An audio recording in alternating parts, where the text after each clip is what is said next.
This is a little wrist and forearm routine. It starts off with a few stretches and then we'll get into some strength exercises. So the first stretch, you have your arm out to the side and you are flexing and extending the wrist. And your head is following what the wrist is doing. The next stretch here, we have the arm out to the side again, but with a little elbow bend to 90 degrees. This time your head is doing the opposite of what your wrist is doing. So in extension, your head is bending toward the arm, and in flexion, the head is going away from the arm. In the last one, we start with our hand out in front, and you are extending the arm behind you and twisting in while your head bends away. So for these stretches, aim for 10 to 15 reps per side. No rest in between.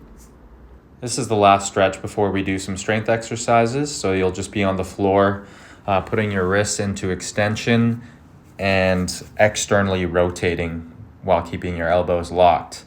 If this is painful, you can make it a little easier by bringing your knees as close to the hands as possible. This is our first strength exercise. It's a rocking knee plank. So you'll be on your fists to start, and you're going to drop the elbows to the floor. Key point here is to keep your shoulder blades depressed and protracted, and tuck your hips by squeezing your bum.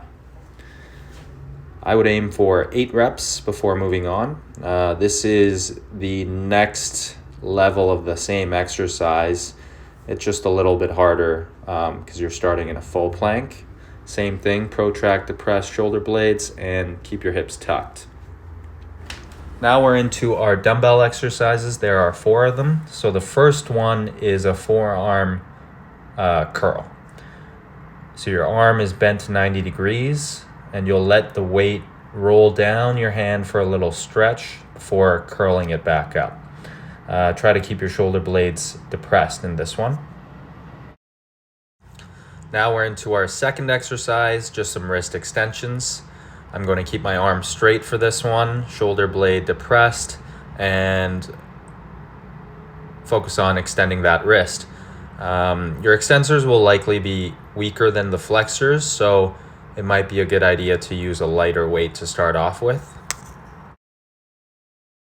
Our third exercise is a little ulnar deviation. So this time you're going to have your arm straight over the side of a bench with your thumb side down. And then you're going to raise the pinky side up and get a nice squeeze through that side. The last one is a little rotation with a dumbbell. So it's much like the setup for our first exercise.